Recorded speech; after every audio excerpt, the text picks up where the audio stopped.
All right, well, let's go ahead and get started. First of all, I'd like to say good morning and welcome again to all of you who've taken the time to join. If you want to make your distributor more profitable in 2026, you're in the right place. Uh, we're going to be talking today about a few things and key priorities to be thinking about for next year, as most distributors right now are in the midst of planning and budgeting season. And we all know what that means. So my name is Scott Sinning, and I'm former vice president of pricing strategy at Graybar Electric, and had a whole career in the industry. I love it, and I understand it pretty well. And for the last 3 years plus, I've been doing consulting work with distributors around the topics of pricing and profitability. Um, the goal for today's call is to make sure you're prepared to ask for the things that you want for your pricing program in 2026, so that you can get them in your company plans and into your budgeting process. I don't know about you, but have you ever been in a situation or a meeting where you were thinking, boy, I wish I had planned for that better, or I wish I had gotten to the CFO and had this project approved and budgeted? Because once you get going in many companies, once you get going throughout the year, it's often hard to start adding things in that you didn't ask for at the beginning of the year. Another thing to consider broadly with planning this kind of a project or pricing improvements is it involves more than just you or your department. It's typically cross-functional, with obviously sales, maybe finance, IT, operations, you name it. And if you aren't planning with your colleagues whose help you're going to need to do a project or even an initiative, you may find yourself at the bottom of their list because they've got other priorities they already planned for ahead of time. So the goal for this call is to help you start thinking about what you're going to do for next year and what you maybe have already done or what you could do in the next 30 days to make sure that your plans for success in 2026 have the most chance of getting done. And so, with that said, before we dive in to the meat of the program, I want to introduce two colleagues and friends who are helping me with this, and one is Lindsay and Dylan. They're with Three Aspens Media, and they're experts in distributor marketing. And I work with Lindsay to help me with my content marketing, and she's agreed graciously with Dylan to help me out with this webinar and to make sure things stay on track. Lindsay? Thanks for having us, Scott. I'm looking forward to the conversation and hearing what others have to say. Thank you, Lindsay, and thank you, Dylan. With that said, let's cover a little bit of housekeeping, and that is that if you have a question, please do enter it in the chat. I would like to make this as interactive as possible, but I'm not going to be asking you constantly to speak up if you don't want to. But please, if you have a question or comment that you'd like to have addressed, put it in the chat, and Lindsay will bring it up at the right time, either during the presentation or afterwards. So with that, what do you say we dive in? The way I see it and the focus of this webinar is 4 priorities for margin growth in 2026. There's probably a lot more, and maybe some that you can think of, but these are the ones that were most top of mind for me that I thought would be appropriate for this audience, and also to kind of keep it brief. But we want to do a high-level overview of 4 priorities. First of all is rethinking your strategy in the age of AI. The second is to create a plan that has CEO support. And we'll talk more about that when we get to that slide. Thirdly, and I feel very strongly about this one because I was part of it as a practitioner in distribution, is at some point you've got to invest in your pricing team to make this stuff work. That could be a department of one, it could be more than that, depending on your size and complexity. But someone needs to own pricing who can work it, live it, breathe it every day. And the last thing is use AI tools to give you an edge. That's probably not a news flash for any of us because AI is everywhere. You can't avoid it. It's in the news. It's everywhere you read it. With that said, it might be noisy. It might be confusing to figure out, well, what what's it really do for my business? How do I use it? And particularly around how do I use it for pricing and cost management of my business? Let's start off with number one, rethink pricing strategy in the age of AI. So if it's been a while since you've refreshed your pricing strategy. It might be time to think about uh, doing a refresh, to rethink. Why? Because a lot has changed. There's new tools in the market. There's new vendors in the market that can solve problems that have traditionally been a challenge for distributors because of the largely manual processes that still surround a lot of price and cost management. If you're in the business, you know what we're talking about. But the basic math, even in the age of AI, the basic math hasn't changed, at least in my opinion. And so we decided to show this with a sandwich, a margin sandwich. Uh, some of you may have heard that term and understand this, but just a quick explanation is a margin sandwich is really just the idea that price is one piece of the bread and cost is the other. And what's in between it is your margin. And so the point of all of this is that if left unattended, price pressures will start squeezing down prices and margins. Customers are good negotiators, and they're going to try to find the best price they can for the value they're receiving. So you want to be conscious about maintaining price as part of your margin expansion. The other thing is cost. Obviously, when cost of goods goes down, all other things equal, your margin will get better. So you really want to focus on a strategy that helps you over time incrementally raise prices in the cases where it makes sense, products and customer sets, and reduce your cost of goods sold through maybe negotiation strategies, as well as through cost of goods reductions like special price authorizations or SPAs, which is very endemic in distribution, particularly electrical distribution. So while you're thinking about strategy in the age of AI, remember the margin sandwich equation has not changed. Stay focused on getting back to the basics. If you've strayed from that, or perhaps you've outgrown your old pricing strategy and tools and processes, take a good look at making sure you understand what you're trying to do. Make sure your people are trained, aligned, and empowered and enabled with the right tool or tools. Streamline, automate your processes where possible. And whether it's you or folks on in your organization, be mindful of your data, particularly your customer and material master data. It doesn't have to be perfect. Nobody's is perfect, but you want it to be as good as it can be to help you drive a lot of this through AI and through other tools that will use your system data to help guide decisions. I'm a big fan of strategy over technology.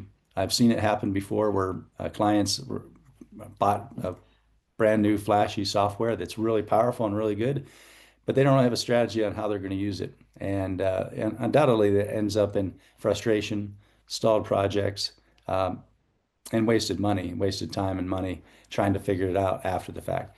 So I'm an advocate for taking a minute before you decide you're going to invest in a new tool that you think might be the silver bullet. Get the basics under your belt first, and that'll make you a better customer for that software vendor because you're going to know what you're trying to solve for with their tool, and you can evaluate those and invest in the best one for your business. So, with that said, AI tools can and will do things faster than us old humans, but one thing they lack is the judgment and the industry knowledge and the nuance that's required in our business to be successful. So the argument here is a balance of humans with AI is a winning strategy. Point two, create a plan with CEO support. Uh, that is just so key in my opinion because I've seen projects and I've somewhat had that experience personally of doing things or trying things in a vacuum or maybe making the mistake of working in a silo, not, without involving others across the business. But one audience and stakeholder you do not want to miss is your leadership team and your CEO. So be thinking about matching your plan with your CEO's vision and the goals, the strategic goals the company has, and line up your pricing strategy with that. Assess your current state and identify your gaps. Sometimes that's easier said than done, but it's important that you have an idea of where you're going from point A to point B. Okay.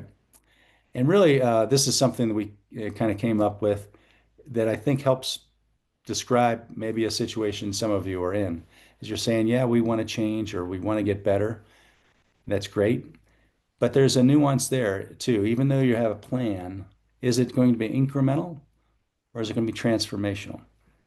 And a quick example of that would be something that, hey, maybe you're pretty happy with how your pricing is working. You've got good folks, you've got the right tool, and you just want to keep getting better incrementally. There's nothing wrong with that. Yeah, a distributor can only do so many major projects in 1 year. So sometimes pricing has to take a backseat to, hey, a new ERP or a new CRM. Again, there's only so much your company can digest in a given year. So sometimes the pricing just needs to be, let's keep getting better. Let's keep the trains running on time, but let's try to make them go faster and carry more people.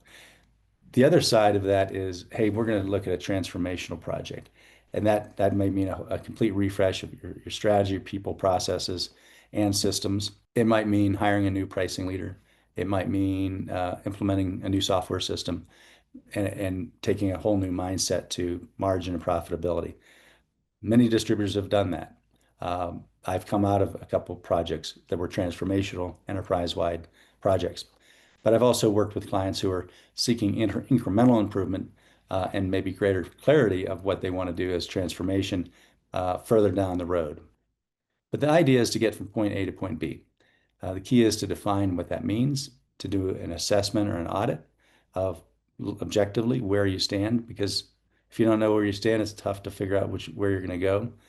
But a session around current state, figuring out where you are, then also visioning where you want to be, point A to point B, and then documenting and figuring out what's the right journey look like, or what's the journey look like that cares for the priorities you set and the resources you have to apply. Okay. The last thing is, again, not to be redundant, but make sure that it aligns with your CEO goals. The more the CEO is visibly supportive and advocating for the pricing initiative, as well as other senior leaders, but it starts at the top, you're going to have much more success and it's going to go a lot faster. In my experience, if you don't have a plan and you don't have CEO support, you can read the sign. It's not going to happen. So do what you can to get those things in place, and you'll almost be guaranteed some quick wins and early successes. And then it's up to you and your team to keep it going forward. Scott, if I could throw a question in here, are there some common mistakes that you see at this stage of the pricing strategy, pricing planning process? Yeah, I think a couple things to consider are if you're in a leadership role around pricing, or maybe you're supervising pricing, or you're a company senior leader, you want to think about um, what do you want the role and goals of your pricing team to be? Is it going to be focused on more tactical analytics and support, which is totally fine, but just kind of understand what your roles and goals are? Or do you want that person or the person or team that you have for pricing to be more of a cross-functional leader that is comfortable no matter where it reports to, wherever that position reports to is not as important as how well that individual can navigate the internal work chart, politics, and kind of be able to get along with people in the leadership of sales team, marketing, ops, finance, IT.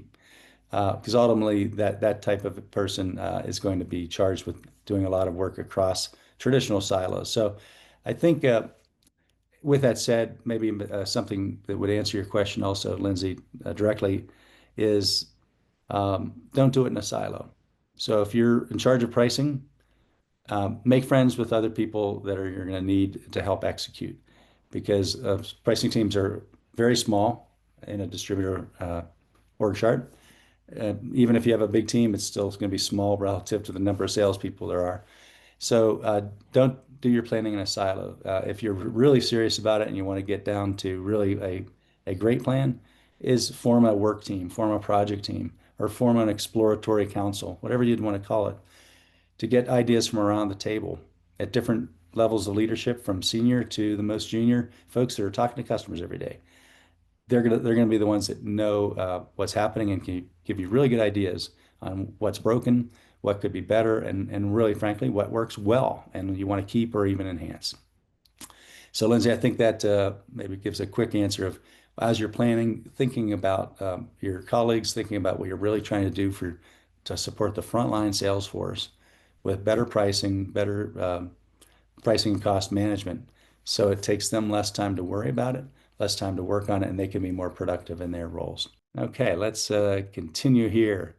So invest in your pricing team. I'd love to, in the comments if you're able to, or if you care to add something in about what, if anything, you've been able to do on developing your pricing team. And if you're just getting started, that's okay. If you're further along down the road, I'd love to hear uh, some ideas from you on how you've done that or if you have any questions on it. But the point here is if you're serious about improving margin, somebody's got to be responsible for it. And I say, and perhaps other leaders are on a P&L basis responsible for it. But who's thinking about it 24/7? Whose day is filled with figuring out ways to improve processes, plug margin leaks, and support your team? You're going to have some kind of staffing because otherwise it very quickly gets diluted in other people's roles. If it's a shared role or if it's pricing's maybe in the portfolio of a senior sales leader, for example, or a regional director or regional VP, something like that. That's great, but they're not going to be able to work it all day long because they're very busy and they have a lot of other things on their plate. So ideally, you want to have at least one person that you can lean on as a trusted advisor and analyst to bring ideas forth and work the magic behind the scenes um, to help deliver margin growth. So how to start? You may have a party of one, you may have a party of none right now, and that's why you're on this call trying to figure some things out. But maybe you're in a role where you're being asked to, hey, figure this out for the company. It's a project leader job or an analyst job where you're just kind of helping to explore options and give recommendations back to your senior team. That's great. It could be you're building out a full team and you're wondering, well, what are the steps I should take? How should I think about it to fill this roster out to be really strong? And so there are questions around how to build that. For example, hey, a common question is where should pricing report? Um, the other question would be, hey, maybe what should our first hire be or what should our next hire be? And those are all very much depends on your unique company situation and your staff and your culture.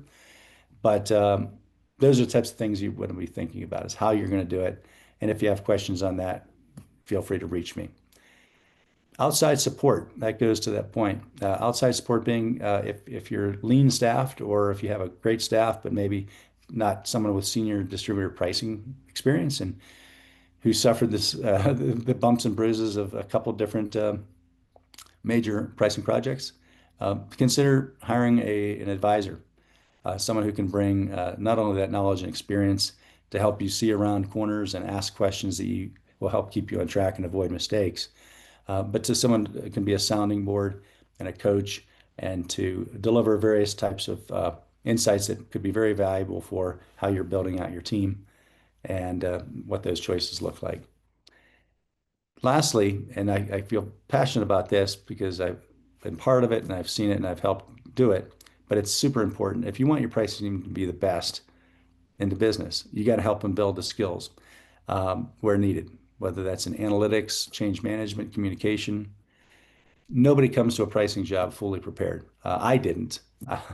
I know that. I had a lot of other experience in the field, working in branches and salespeople and field credit management and all of the above.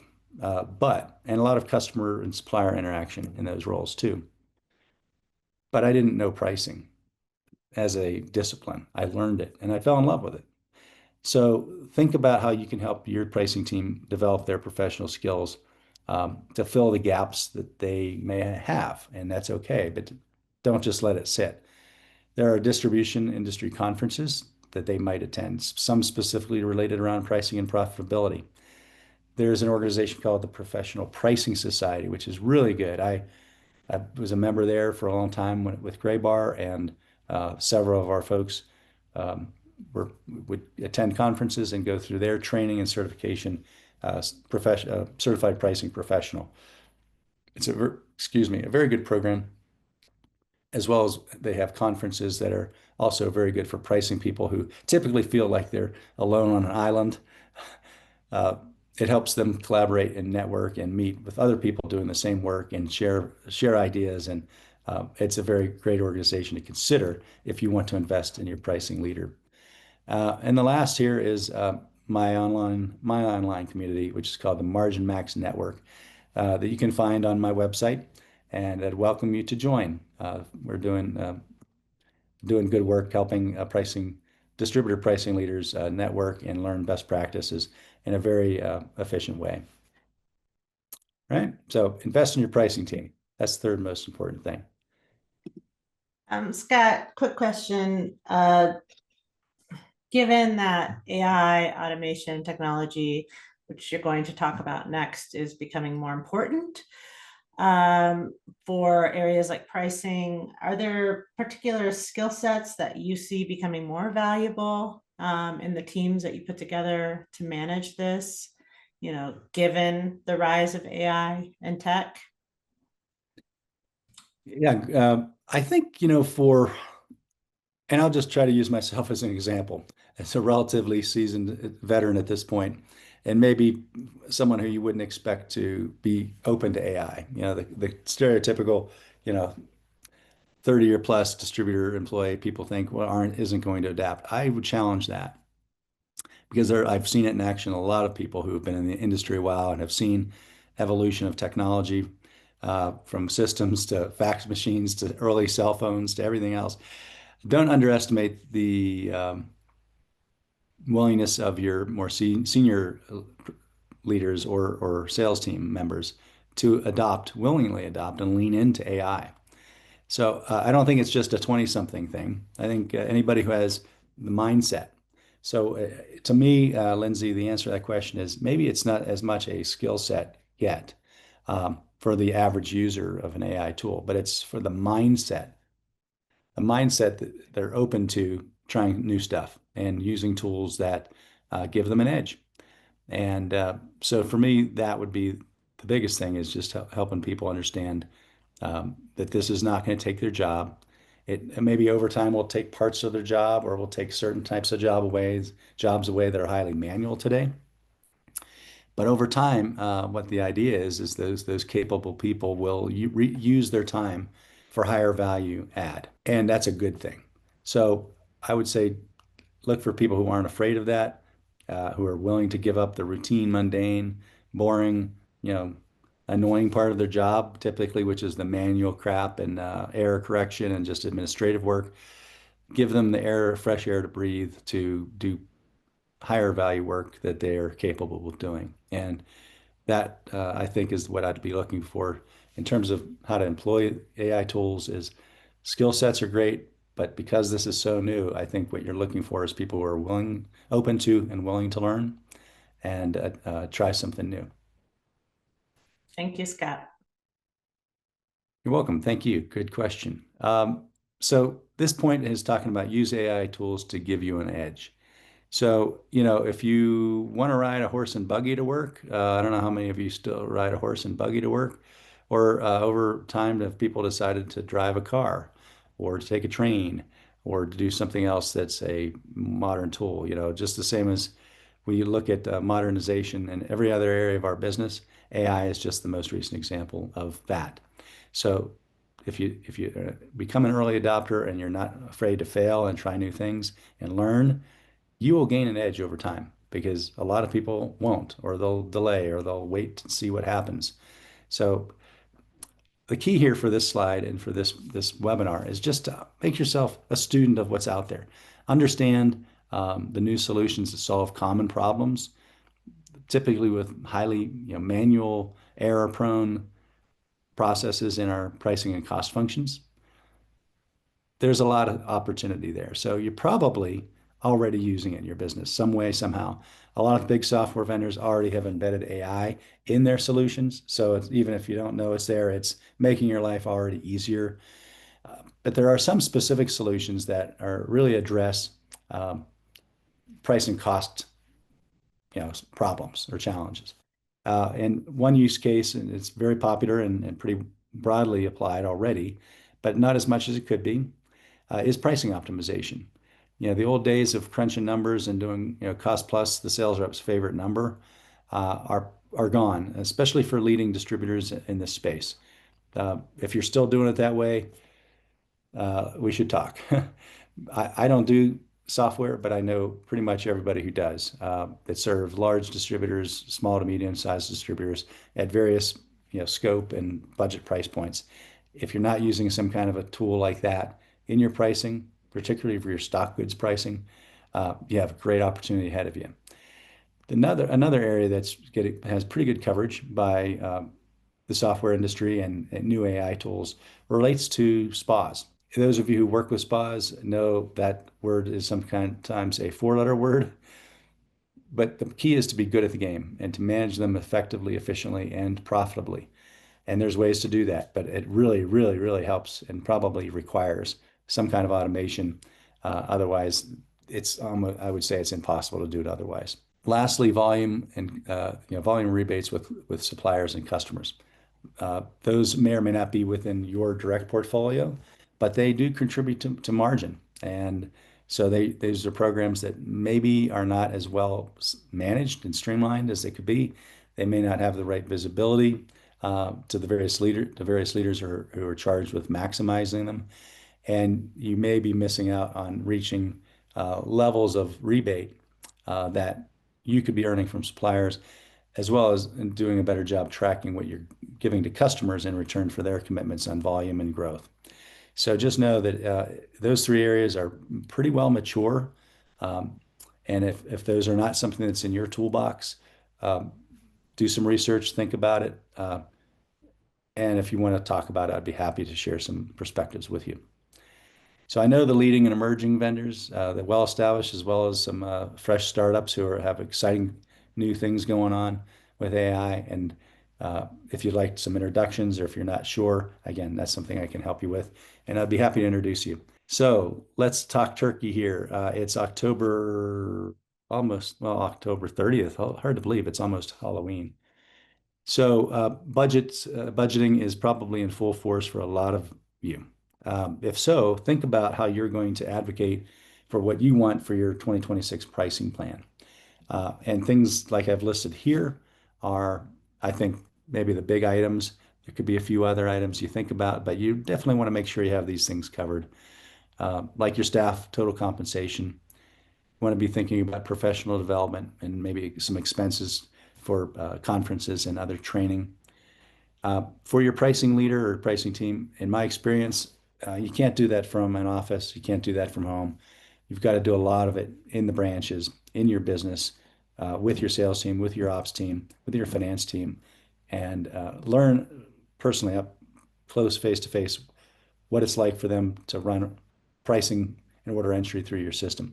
In fact, shadow them. If you haven't come up through the business, make sure your pricing team leader, if they have not come up with a business, if they're new to the business, they're new to the job, make sure they spend time in the branches talking to sales reps, watching how orders are entered, looking for what's easy, looking for what's not working right or could be better. That's the best source of helping your team get up to speed with what really will support your business. Is not reading a book or even attending a great webinar. It's living the life of the sales team in the branches and then going back to the office and figuring out how to solve it. Um, and there's obviously room there for change management. There's a room for training on new ideas and breaking old habits. But there's definitely value in getting out to the branches as frequently as makes sense, but budget for that if necessary. If you don't have any software tools yet, but you'd like to see something like that, are you talking to the CFO or CTO, and IT leader of, hey, what's possible? What can we make happen? Would they support it? And those types of things, because you won't be able to do it on your own. So you really want to secure the commitments from those leaders, particularly for their help on picking out the right tool and then funding it and implementing it. That's a big deal, especially if it's something that is new for you. So don't forget to put in a little placeholder for that in the ear of your executives if that's a road you're looking to go down. Now is the time to plan for it. And lastly, if you feel like outside consulting support would be helpful for you to accelerate your progress, to fill some gaps, to play an interim role perhaps, or to do some analysis and assessments. That's the kind of work I do, but there's others who do it. So if that would be something that you may decide is very valuable to make key strategic decisions with a pro in your corner. Um, so with that being said, we're going to move on to the next slide. But think about right now, what that looks like in categories and dollar terms, and try to get it on the radar of the decision makers for budgeting for 2026. So I think this is an opportunity, Lindsay, to open it up for questions or comments. So we can do this through chat, or if you'd like to speak um, in your own voice, just raise your hand and unmute yourself, and we can hear it in your words. So, Lindsay, first of all, I'd just like to ask, are there any questions submitted at this point? Uh, Nothing so far, but we have one I can kick things off with for you. Okay. You've covered a lot of ground in this webinar. There's a lot of potential areas of improvement that distributors can make to their pricing strategies in 2026. If someone, and I know it's going to be a pretty broad question for you, Scott, but if someone wants to make just one major improvement before the end of the year, is there some low-hanging fruit that you typically see that distributors could focus on? Like, you see many distributors have similar challenges. Are there some low-hanging fruit that maybe they could dig into for 2026? That is a broad question. So there's Yes. a lot of potential answers, which is good. Yes. Um, in some ways it depends on the individual distributor and how they're performing, what their priorities are. But first, I would try to solve and understand uh, what are the biggest profit leaks you've got? What's happening today in your sales process that is less than optimal or maybe far less than you'd expect? And there are a variety of pressures on that margin sandwich, like the price and cost. Yeah, the market is as challenging as ever. The tariff increases are rolling through the supply chain, and I think distributors are trying to deal with that. So, one of the things that comes top to mind that is something I've seen in my career path that is a big driver, and it starts helping you understand maybe how good or how not good your pricing guidance is to your sales team, or the pricing structures and the matrix that's set up, is take a look at measure your price overrides if you're not already. And if you are, understand that that's a situation where your sales team is basically telling you, hey, we don't trust the system pricing that's out there, your whatever the matrix or target price is. Hey, we're not trusting even our customer specific prices or matrix that we set up for contractual prices or customer specific prices. They're basically telling you we don't trust any of that. It's worthless, and we're going to make up our own prices, typically with a cost plus and typically with a favorite number that ends in 0 or 5. If you ever want to do that study, trust me, you'll see 10, 15, 20%. The 0 and 5s have by far the highest usage in distributors typically. And so that shows a human bias, and it shows sort of a swag method to figuring out, hey, cost plus blank. 18 is a favorite number in distribution for some reason, particularly electrical distribution.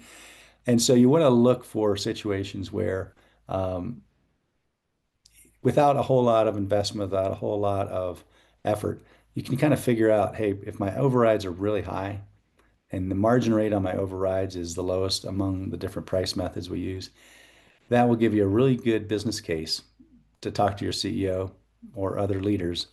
Say, here's why we need to change. Because we're overriding 50, 60% of the time of our stock transactions. That's kind of ridiculous when you think about it in this day and age. Most of us in distribution have been selling the same stuff for 50 plus years or more. And what you're saying there is management has not put the time and effort into figuring out where market price should be on stuff you've been selling for 50 years, which might be twice the lifetime of your new sales rep that you just hired, and you want them to be as productive as possible. So when I was in the pricing role, Graybar, I used to think, hey, people would say, well, we can't do system pricing, or our market's different, and this and that and the other thing. You hear all of it. And while there's some truth to it, it's largely just fear of change, fear of losing control. But if you can do it right, you can help your 20 something new rep who has not, doesn't know the business, doesn't know products, is just trying to figure it out. Don't make them figure out pricing. It's a real disservice to your newer generation of employees who will never catch up fast enough. And if you don't give them the guidance, they're going to quickly figure out habits or ask the person next to them, hey, how do you do it? And you don't want your pricing strategy to be in the head of every sales rep, which is basically cost plus blank. Have a pricing strategy that's more informed with data analytics, with recent transactions in your market that are market based, um, and you can do it. And so when you have something like that, your overrides can start going down. But if you have really high overrides, Lindsay, that would be, I think, the first litmus test to say, hey, are we pretty good? Are we pretty bad at this? And if you have room for improvement, it's kind of easy to start quantifying on the overrides to the extent you can move some of those prices up for smaller customers, uh, for marginal customers, as well as for maybe your C&D inventory items. You don't want to be seeing unjustified discounts in those parts of your business. That's where you can typically pick up the lift. And in the process, you'll likely lose zero customers if you do it right. And the customers you do lose, you'll probably be thankful that you did because they're killing you on your margin and your service train. So um, that's not a quick answer, but I would say if I had one thing to look at, Lindsay, it would be analyze your overrides and figure out how you can get better. And that may be the start of a business case to say that's what we're going to focus on in 2026. Well, it was a big question, so a big answer was warranted. You gave me a lot of bandwidth there. So I did. There's another question in the chat asking any favorite pricing software that you can share for further assessment. yeah, well, I don't know that I have a favorite as such. There's a lot of good ones out there, and the companies and software companies have figured out how to help crunch the numbers on basic price guidance and sort of the algorithms around that, and working them around your business rules. There's some very well established firms, and then there's some newer firms. Um, I think so I'm gonna dodge the question a little bit because I don't want to name names on this call. I'd be happy to talk to you privately if you like, if you have that question, and maybe I can speak a little more openly. But there's not so much a favorite, Lindsay, is there? It's about finding the right fit. So you have some softwares are set up with not only the basic sort of price guidance, um, data crunching, but they offer other buzzers and whistles and other capabilities that some distributors might want, others might not want or can't afford or don't need. And so you got to be thinking about whoever you select. Uh, Start with thinking about which ones will solve your needs. And so I'd probably, even before I think about software, uh, think about your top 5 or 10 pricing, what they call use cases or pricing scenarios that you want to have done better by software and kind of get out of the Excel world, which would be hard to do much if you're still in Excel, or if you're in a ERP price matrix, sort of a homegrown price matrix that's been built by your company over the years. Maybe you're looking to replace that or refresh with something that's a little more dynamic, more modern, that does have some AI touches to it. And I can think right off the top of my head, 8 to 10 good ones that I would feel confident referring people to. But first, I'd ask them to say, hey, what are you trying to solve for? Um, what do those use cases look like in your business? And if you need help thinking that through, that's something I'd be happy to do and work with you on.